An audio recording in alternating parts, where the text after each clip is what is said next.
Now consider a system of equation, means the three linear equation a1x plus b1 का y plus c1z is equal to the d1 and the a2x plus b2y plus this c2z is equal to the d2 and the a3x plus b3y plus c3z is equal the d3. Now अगर ये आपका space में इस एक मतलब कि आप समझ सकते हो कि ये जो system of the three linear equation है वो स्पेस में तीन प्लेन को रिप्रेजेंट कर रहा है। इस स्पेस में जैसा कि आपने देखा था कि दो प्लेन तीन तरीके से लाई कर सकते हैं, यानी कि फर्स्ट और सेकंड प्लेन की अगर हम बात करें कि ऐसा हो सकता है कि जो is one of the plane है वो दूसरे के ऊपर कोइंसाइड कर जाए, यानी कि दोनों इक्वेशन सेम प्लेन को यहाँ पर रिप्रेजेंट करे, या ऐसा हो सकता है कि दो इक्वेशंस इस तरह से एक दो पैरेलल प्लेन्स को रिप्रेजेंट कर रहे हो, या दो फर्स्ट इक्वेशन इस तरीके से इस इंटरसेक्टिंग प्लेन को रिप्रेजेंट कर रहे हैं। जब हम इसी स्पेस में इसी के साथ तीसरे इक्वेशन से रिप्रेजेंट प्लेन को अगर यहाँ पे प्लॉट करेंगे तो इस जो तीसरा प्लेन है वो हो सकता है कि इस दोनों इक्वेशंस के ही फिर से यानी ऐसे ऐसे और ऐसे, मीन्स कहने का मतलब तीनों इक्वेशंस सेम हो जाए, यानी कि सेम प्लेन को रिप्रेजेंट कर रहे हैं। या हो सकता है कि दो इक्वेशंस से जो आपस में इस तरह से सेम प्लेन रिप्रेजेंट हो रहा था, तीसरा प्लेन किसी एंगल से अगर जाएगा तो इस तरीके से एक आप कह सकते हो कि लाइन के साथ एक इस तरीके से एक लाइन पर इंटरसेक्ट करते हुए इस तरीके से तीसरा प्लेन हो सकता है। ये जो तीसरा प्लेन है वो इस प्लेन के साथ एक एंगल पे अगर गया तो हम कह सकते हैं कि वो तीनों प्लेन एक लाइन पर इस तरीके से मीट कर रहे हैं। यहाँ पर इस मतलब कि इस सिस्टम ऑफ इक्वेशंस के आप कह सकते हो कि ये तीनों इक्वेशंस आइडेंटिकल प्लेन को रिप्रेजेंट कर रही हैं। तो इस केस में आपको इस सिस्टम यानी कि एक्स वाई कॉमा जेड का कॉमन सॉल्यूशन यानी कि वो ट्रिपलेट जो कि तीनों इक्वेशन को एक साथ सेटिस्फाइड करेगा वो आपके इनफाइनाइट सॉल्यूशंस होंगे। वो आपके सिंपली कैसे सॉल्यूशंस होंगे? इनफाइनाइट सॉल्यूशंस होंगे। इस केस में जिसमें दो इक्वेशन आइडेंटिकल हो गई और तीसरी आपकी एक एंगल के साथ कट कर रही है, तो उस केस में भी आपके इस वो सॉल्यूशंस एक लाइन पर मीट करेंगे और वो आपके इनफाइनाइट सॉल्यूशंस होंगे अगेन। ये बात भी क्लियर सभी को, क्योंकि एक कॉमन लाइन पे जो कि तीनों इक्वेशन से सेटिस्फाइड करने वाले ट्रिपलेट एग्जिस्ट करेगा। Irrespective of the third equation, मतलब थर्ड इक्वेशन किसी भी प्लेन को रिप्रेजेंट करे, अगर one of the two are parallel to the each other है और एक डिस्टेंस मेजर है, तो हम तीसरा प्लेन कहीं पे भी प्लॉट करें, हम तीसरा प्लेन कहीं पे भी प्लॉट करें इररेस्पेक्टिव ऑफ थर्ड प्लेन, इस सिस्टम ऑफ इक्वेशंस के आपको कैसे सॉल्यूशंस मिलेंगे? नो सॉल्यूशन मिलेगा। ये आप फील कर सकते हो ऐसा, क्योंकि ऐसा कोई भी ट्रिपलेट नहीं है जो कि इस इक्वेशन और इस इक्वेशन को साइमल्टेनियसली सेटिस्फाइड करे सिस्टम, यानी कि हम कहते हैं कि तीनों को एक साथ सेटिस्फाइड करने वाला ट्रिपलेट। तो अगर उनमें से दो आपके पैरेलल हो गए तो आप इस तरीके से कह सकते हो तीसरा इसके पैरेलल भी हो सकता है, तीसरा इसके, अगर one of the two plane are parallel of each other but not coinciding, तो the system equation has no solutions उस केस में मिलेगा। अभी तक जब दो प्लेन आपस में इंटरसेक्टिंग है, अभी तक जो कॉमन सॉल्यूशन होंगे वो एक लाइन पर मिलेंगे। ये बात क्लियर सभी को? तो अगर तीसरा वाला प्लेन आप ऐसे समझे कि ये एक प्लेन है, ये एक प्लेन है, तीसरा वाला प्लेन हो सकता है कि इसी कॉपी का तीसरा पन्ना हो जाए, तो आपको फिर से तीसरा प्लेन भी इसी लाइन को पूरी तरह से कंसिस्ट कर सके, अगर तीसरा प्लेन इसी लाइन को कंसिस्ट कर रखा है, तो उस केस में आपका कैसे सॉल्यूशंस हो जाएंगे बच्चे? उस केस में आपका यहाँ पर इस मेरा कहना है कि कितने सॉल्यूशंस हो जाएंगे? इनफाइनाइट सॉल्यूशन होंगे। कब ऐसा होगा? जब वो तीसरा प्लेन आपका सिंपली उसी लाइन को क्या करे? कंसिस्ट कर रखा हो। दो प्लेन की इंटरसेक्टिंग जो लाइन है वो अगर तीसरे प्लेन में लाई कर रही है, तो इसका मतलब इनफाइनाइट सॉल्यूशंस हो जाएंगे। जब वो लाइन उस तीसरे प्लेन को केवल एक जगह पे कट करे, तो इसका मतलब इस लाइन और उस तीसरे प्लेन में केवल एक कॉमन पॉइंट आएगा, तो आप उस समय कह सकते हो कि ये आपको कितने सॉल्यूशंस देंगे? इस केवल एक सॉल्यूशन इस तरीके से प्रोवाइड करेगा। और वो फिगर आप ऐसे समझ सकते हो जैसा टेट्राहेड्रल में नहीं होता है कि ये एक फेस है, आप ऐसे समझे, ये एक फेस है, ये एक फेस है, इन दोनों फेस की ये इंटरसेक्टिंग लाइन तीसरे प्लेन को केवल और केवल एक कॉमन पॉइंट पे इंटरसेक्ट कर रही है, तो इसका मतलब उस केस में आपको यहाँ पर यूनिक सॉल्यूशन मिलेगा। उस केस में आपको यहाँ पर क्या मिलेगा बच्चे? यूनिक सॉल्यूशन मिलेगा, जब तीसरा प्लेन का इस लाइन के साथ एक यूनिक इंटरसेक्शन होगा। अगर वो जो तीसरा प्लेन है वो इस लाइन के पैरेलल हो जाए, तीसरा प्लेन इस लाइन के पैरेलल हो जाए, यानी कि आप ऐसे फील कर सकते हो कि ये आपके दो प्लेन थे, इस वर्टिकली इस प्रिज्म के दो प्लेन थे, इसकी ये इंटरसेक्टिंग लाइन है, और तीसरा वाला जो प्लेन है वो इस लाइन के पैरेलल हो जाए, इसको कंसिस्ट करने की जगह इसके पैरेलल हो जाए, तब आपको फिर से इस सिस्टम ऑफ इक्वेशन के कितने सॉल्यूशंस मिलेंगे? सिंपली नो सॉल्यूशंस मिलेंगे। तो the three linear equation in three variable अगर सिस्टम ऑफ इक्वेशन है, तो उसके आइदर या तो इनफाइनाइट सॉल्यूशन हो सकते हैं, या तो नो सॉल्यूशन हो सकते हैं, या तो यूनिक सॉल्यूशन हो सकता है। ये बात सभी को क्लियर हो गई अच्छे से? बोले बच्चे। अब अगर अपन बात करते हैं कि इस तरह के इस कंक्लूजन को अगर हम यहाँ पर मैथमेटिकली रिजॉल्व करने की कोशिश करते हैं, तो मेरा कहना है कि मैंने दो प्लेन बनाए और दो प्लेन के रिस्पेक्ट में इस तरीके से ये 1 2 3 4 5 और 6 जो जिसमें दो पैरेलल थे इस वो बनाया। तो आपको मेरा कहना है कि सिंपली अगर सिंपली आप ऐसे फील कर सकते हो, अगर तीनों सिस्टम ऑफ इक्वेशंस की बात करें, तो आपको इनफाइनाइट सॉल्यूशंस कब मिलेगा अगर ये कंक्लूजन किया जाए? तो वन ऑफ द केस जिसमें इनफाइनाइट सॉल्यूशन मिलेगा, जिसमें कि ये तीनों प्लेन इस तरीके से कॉन्साइड हो जाए। आई बात समझ में?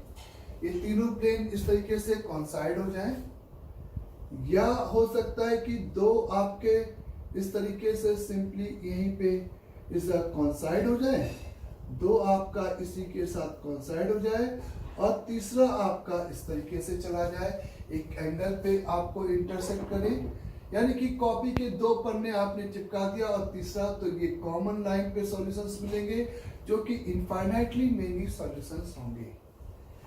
या हो सकता है कि कॉपी के इनफैक्ट ये तीन पन्ने हो जाए अलग अलग, कॉपी के तीन पन्ने अलग अलग हो जाए, तो भी आपको इस तरीके से क्या मिलेगा?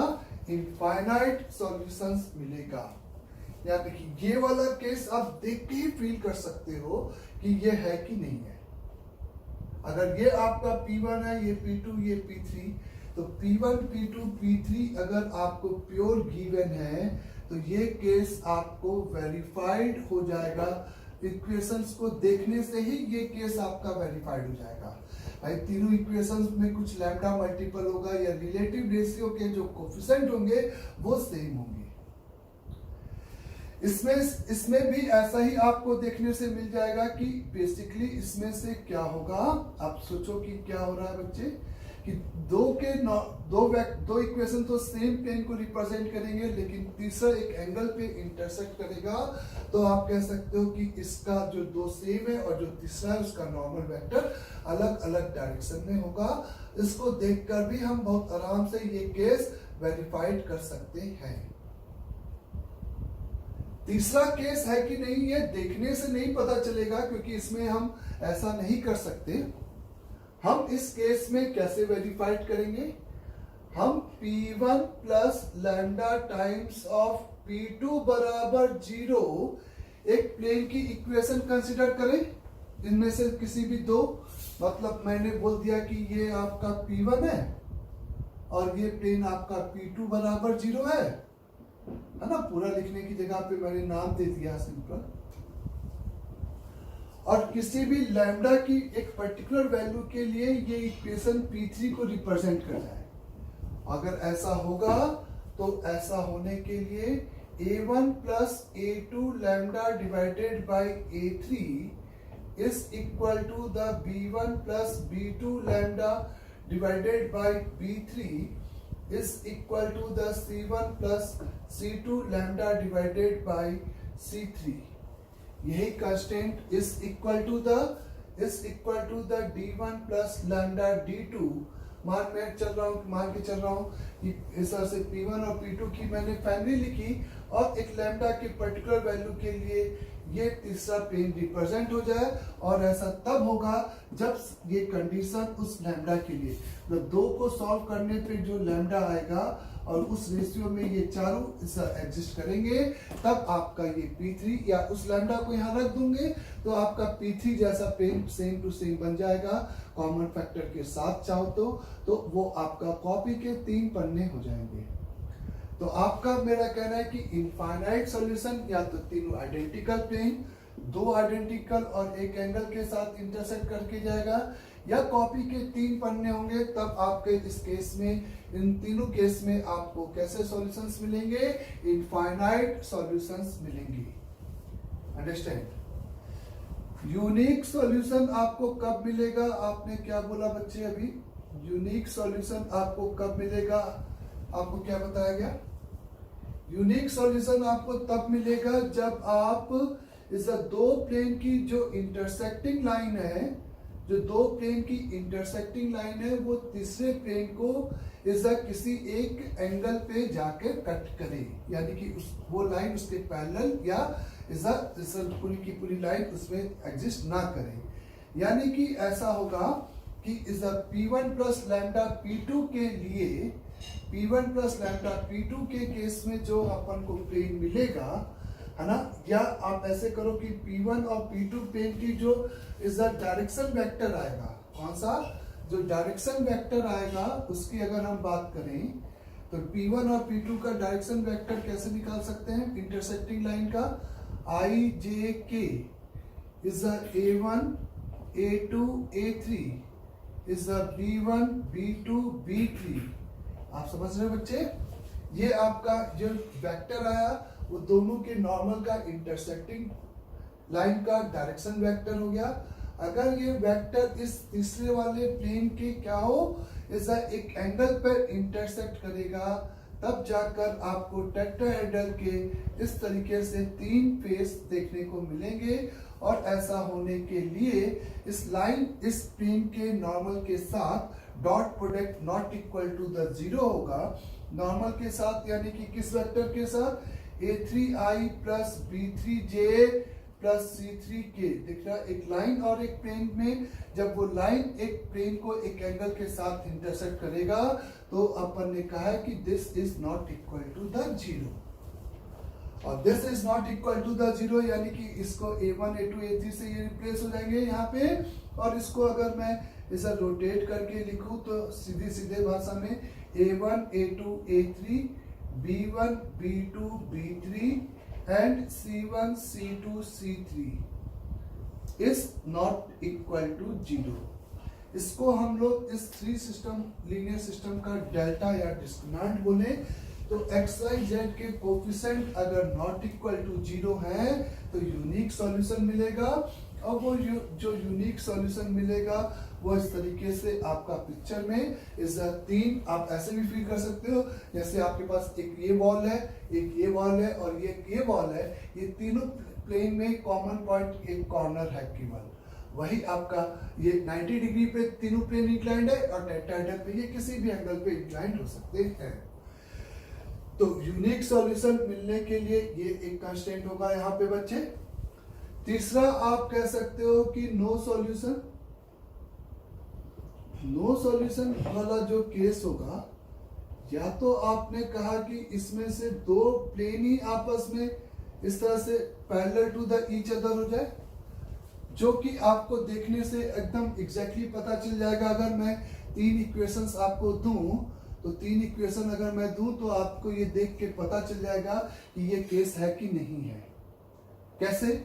कि उन 2 इक्वेशंस में क्या देखने को मिलेगा कि एक्स नॉर्मल वेक्टर तो सेम होगा लेकिन कांस्टेंट टर्म डिफरेंट होंगे, है ना। और irrespective of the third plane,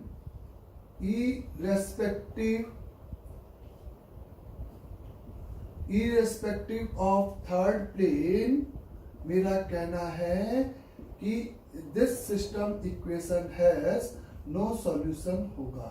बोलो, ये बात एकदम फील हुई अच्छे से। इसके अलावा नो सॉल्यूशन का केस मैंने आपसे कहा कि इस प्रिज्म टाइप का हो जाए। प्रिज्म टाइप का हो जाए यानी कि आपकी जो 2 प्लेन की इंटरसेक्टिंग लाइन है, जो 2 प्लेन की इंटरसेक्टिंग लाइन है, वो तीसरे के क्या हो जाए, पैरेलल हो जाए। यहाँ पे जो 2 प्लेन की इंटरसेक्टिंग लाइन है वो आपको तीसरे को क्या कर ले, कंसिस्ट कर ले।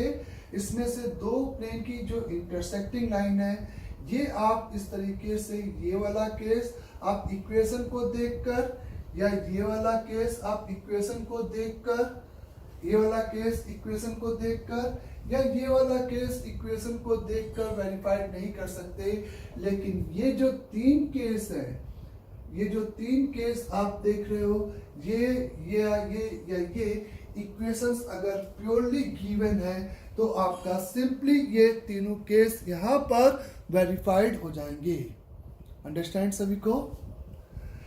तो उस केस में, इस केस में भी आपको कैसा मिलेगा, नो सॉल्यूशंस के ये 2 केस होंगे, आइदर दिस और दिस। इसमें आपको जो 2 प्लेन की इंटरसेक्टिंग लाइन है वो तीसरे के क्या होगी, पैरेलल होगी। जो 2 प्लेन की इंटरसेक्टिंग लाइन है वो तीसरे प्लेन के क्या होगी, पैरेलल होगी। इस केस में 2 प्लेन की इंटरसेक्टिंग लाइन तीसरे प्लेन में लाई करेगी, और इस केस में 2 प्लेन की इंटरसेक्टिंग लाइन तीसरे प्लेन को एक पॉइंट पर इंटरसेक्ट करेगी। अंडरस्टैंड सभी लोग? तो यूनिक सॉल्यूशन के लिए ये चीज आपकी क्या होगी, नॉट इक्वल टू 0। तो आप कह सकते हो कि इस जब डेल्टा इज इक्वल टू 0 हो जाएगा, तो यानी कि कंक्लूजन साफ साफ सुन लेना अच्छे से, कि डेल्टा अगर नॉट इक्वल टू 0 है तो पक्का आपको यूनिक सॉल्यूशन मिलेगा। डेल्टा अगर 0 है तो आइदर इनफाइनाइट सॉल्यूशन मिलेगा और इस सिंपली नो सॉल्यूशन मिलेगा।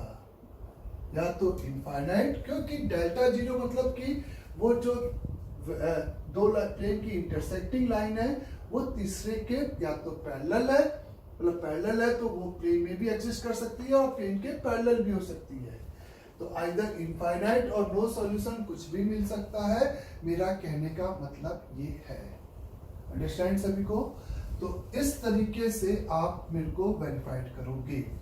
आप ऐसे समझ सकते हो कि डेल्टा 0 इस केस में आप देख सकते हो कि इनफाइनाइट सॉल्यूशन होगा, इस केस में नो सॉल्यूशन होगा, इस केस में भी आपका इनफाइनाइट सॉल्यूशन होगा। इस तरीके के केसेस आपको देखने को मिलेंगे। तो डेल्टा जब 0 हो जाए और आपको इनफाइनाइट या नो सॉल्यूशन चाहिए, तो मेरा कहना है कि वो केस या ये केस या ये केस आप कैसे वेरीफाइड करोगे? इस ये वाला केस या ये वाला केस है या ये वाला केस है, ये हम कैसे वेरीफाइड करेंगे? इफ डेल्टा इज 0 है या डेल्टा 0 है नॉट इक्वल टू 0 है, तो ये केस होगा, पक्की बात है। तो डेल्टा 0 है और ऑब्जर्वेशन से ये फील नहीं हुआ कि ये केस है, तो वो और वो केस अगर है तो उसमें अपन क्या देखेंगे बच्चे कि आपको इस जो दो प्लेन की इंटरसेक्टिंग लाइन है या दो प्लेन का जो पासिंग थ्रू द पॉइंट है इस वो आपका इस तीसरे प्लेन में लाई कर रहा है कि नहीं। इस तरीके से आपने सिंपली यहाँ पर क्या काम किया कि इफ डेल्टा बराबर 0 है ना, तो आप x y z एक ऐसा ट्रिपलेट ढूंढा जो कि आपको ये पता करना ना कि इन दोनों की लाइन तीसरे प्लेन में है कि नहीं। भाई पैरेलल तो है, इस केस में ये तो पक्का हो गया कि पैरेलल है। अब जो तीसरी लाइन है वो पैरेलल है तो उस प्लेन में है, तीसरे प्लेन में है कि नहीं है, ये पता करने के लिए इस दोनों लाइंस का पासिंग थ्रू द एक point means x y z में से किसी को भी एक फिक्स करके जो आपको ट्रिपलेट मिलेगा उसको आप थर्ड इक्वेशन में रखोगे और थर्ड इक्वेशन अगर सेटिस्फाइड होगा तो इसका मतलब कि ये केस होगा, अगर सेटिस्फाइड नहीं होगा तो ये केस होगा। तो डेल्टा अगर 0 है तो आपका ये कॉपी के 3 पन्ने भी हो सकते हैं या आप कह सकते हो कि इस तरीके से प्रिज्म भी हो सकता है। ये बात आपको याद रखनी है। और ऐसा केस करने के लिए मैंने आपको अभी एक तरीका पहले भी बताया कि इस दो प्लेन की इस पासिंग थ्रू द जब आप प्लेन लिखोगे तो जब वो प्लेन लिखोगे तो उस लैम्डा के लिए ये तीनों तो बराबर हो जाएंगे क्योंकि वो प्लेन उसी में क्या आ गया पैरेलल हो जाएगा, लेकिन ये चीज आपकी यहाँ पे अलग हो जाएगी। वो प्लेन पैरेलली आपका क्या हो जाएगा सेट हो जाएगा। तो ये 3 बराबर हो जाएंगे डेल्टा बराबर 0 केस में, लेकिन ये आपका अनइक्वल होगा। आप ऐसे भी वेरीफाइड कर सकते हो या आप मेरे से कह सकते हो इस केस को मैं कहूंगा कि मैंने क्या किया कि P1 प्लस लैम्डा P2 बराबर 0 एक वेरिएबल प्लेन की इक्वेशन लिखा और मैंने A1 plus lambda A2 upon A3 बराबर is the B1 plus is the lambda B2 divided by B3 लिखा है ना। इससे जो लैम्डा की वैल्यू आई और इससे लैम्डा की वैल्यू को यहाँ पे पुट किया तो P1 प्लस P2 बराबर 3 ये एग्जैक्ट आपका इक्विवेलेंट हो गया for P1 plus lambda P2 बराबर 0 इज इक्विवेलेंट टू द है ना। इस लैम्डा को यहाँ पे पुट किया, इस इक्विवेलेंट टू द किसके हो गया P3 बराबर 0 के। और इस केस में ये P3 के एग्जैक्ट बराबर नहीं हुआ, P3 के पैरेलल प्लेन हो गया। इस केस में ये P1 प्लस लैम्डा P2 बराबर 0 is simply parallel to P3 आएगा। तो इस तरह से लैम्डा की वैल्यू कैलकुलेट करके यहाँ पे पुट करने पर वो इक्विवेलेंट टू द P3 आएगा और इस केस में वो पैरेलल टू द P3 हो जाएगा। तो अगर 3 लीनियर इक्वेशन का सिस्टम है तो हम इस तरीके से चीजों को बोल सकते हैं। अंडरस्टैंड सबको यहाँ तक। इसके अलावा मेरा कहना है कि इस स्पेशल कंडीशन में अगर बात किया जाए, जिसको अपन कहते हैं होमोजीनियस इक्वेशन, क्या बोलते हैं होमोजीनियस इक्वेशन। तो होमोजीनियस इक्वेशन यानी कि is a constant term simply आपके 0 0 0 है। तो इस सिस्टम ऑफ इक्वेशंस का आप अगर नोटिस करो, इस सिस्टम ऑफ इक्वेशंस को अगर आप नोटिस करो तो 0 0 0 is always be solution, is always be solution of this system. यानी कि इस सिस्टम ऑफ इक्वेशंस का नो कंडीशन जैसी तो चीज होगी ही नहीं। अगर कांस्टेंट टर्म आपके 0 0 0 है तो आपका सिंपली यहाँ पे वो केस तो होगा ही नहीं जिसमें अपन कहते हैं कि नो सॉल्यूशन मिलेगा।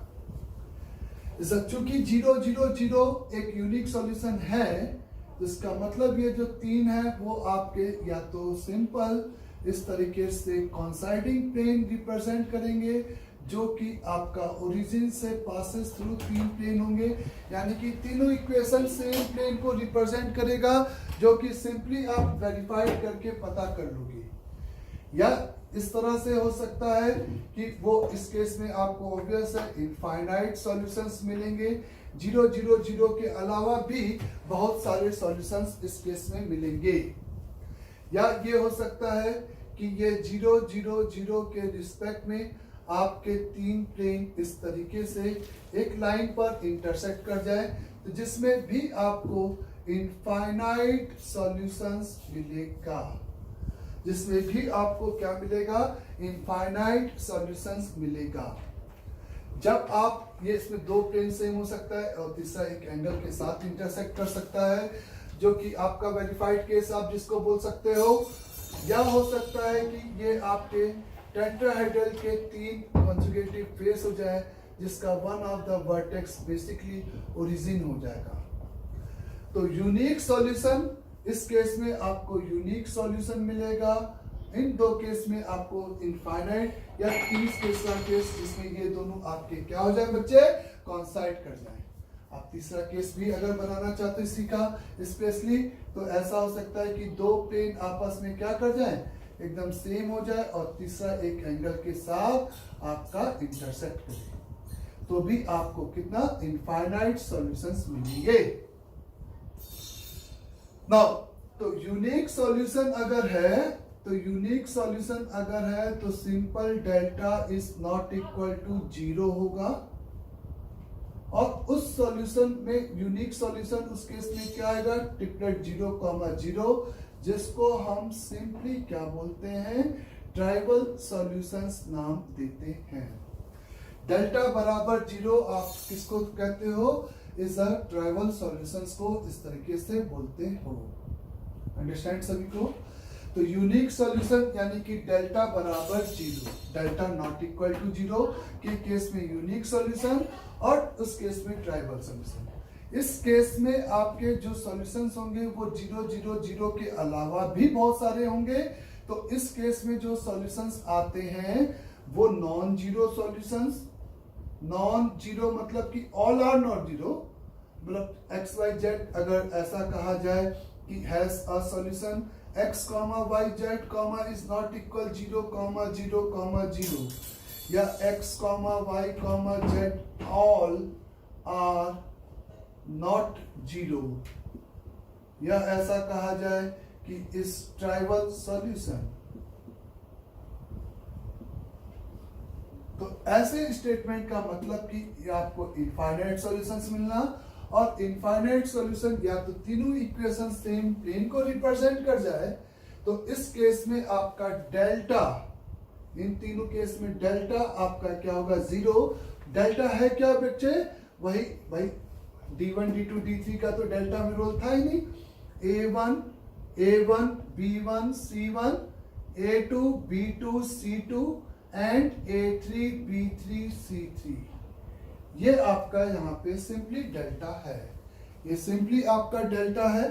तो delta is not equal to the 0 trivial या unique solution, delta is equal the 0 यानी कि ट्राइवल या नॉट ऑल 0 या नॉट इक्वल टू 0 के अलावा सॉल्यूशन। तो आपको इस तरीके का केस होगा, अंडरस्टैंड। और इसमें या इसमें आपका या तीन केस में डेल्टा की वैल्यू पक्का आपकी क्या होगी, 0 होगी। अगर आपका ये वाला केस है तो एग्जामिनर या ये इनफाइनाइट सॉल्यूशन का केस है, तो उसमें एग्जामिनर क्या पूछ सकता है, उस सॉल्यूशंस का रेशियो x:y:z। तो या आप कह सकते हो कि ये जो लाइन है वो ओरिजिन से पासेस थ्रू है, तो इस लाइन की जो डायरेक्शन x - 0/a1, वही a1 b1 c1 x y z का रेशियो हो जाएगा। तो इस इनफाइनाइट, इस वाले केस में इनफाइनाइट सॉल्यूशंस में x, y, z एक रेशियो में लाई करेंगे, x, y, z एक किसमें लाई करेंगे, रेशियो में लाई करेंगे। और वो जो रेशियो होगा वो आप सिंपल किसी भी दो प्लेन की इंटरसेक्टिंग लाइन निकाल सकते हो, किसी भी दो प्लेन की इंटरसेक्टिंग लाइन, यानी कि x अपॉन डायरेक्शन, ओरिजिन से ये पासेस थ्रू है ही है, is a b1c2 minus b2c1 is equate with minus का y a1c2 minus a2c1 किसी भी दो प्लेन के साथ ये काम कर सकते हो. इस z divided by is a a1b2 minus a2b1.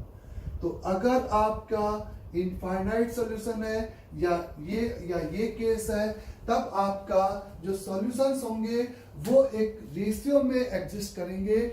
x:y:z का जो रेशियो है वो यहाँ पर एक कांस्टेंट हो जाएगा. इस तरीके से हम लोग कंक्लूड कर सकते हैं. अंडरस्टैंड सभी को यहाँ तक? तो फिर से एक बार कंक्लूजन अच्छे से सुन ले हम लोग. अगर सबसे पहले मैंने d1, d2, d3 यहाँ पे कांस्टेंट कंसीडर किया था, तो d1, d2, d3 के लिए मैंने कहा डेल्टा यानी कि a1 b1 c1, a2 b2 c2, a3 b3 c3 is not equal to the 0 has unique solution. If delta is equate with 0, तो मैंने आपसे कहा either infinite or is a no solution. is a infinite के बहुत सारे cases में equation से ही आपको बता देगा कि इनफाइनाइट है या नो है. जब इनमें से दो प्लेन सेम हो जाए, दो इक्वेशन सेम हो जाए, तो आप कह सकते हो कि, और तीसरी फिर एक एंगल पे कट करे तो आप कह सकते हो कि इनफाइनाइट सॉल्यूशन होगा. कोई भी दो पैरेलल हो जाए और फिर इररेस्पेक्टिव ऑफ थर्ड आप कह सकते हो सिंपली नो सॉल्यूशन होगा, जो कि आप इक्वेशंस को देखकर कमेंट करोगे. इस दो केस में कमेंट नहीं कर पाएंगे इक्वेशंस को देख के कि नो सॉल्यूशन है या इनफाइनाइट सॉल्यूशन है.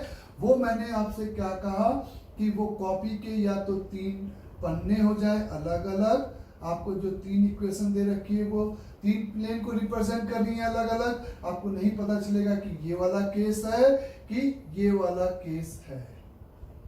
समझा रहे मेरी बात?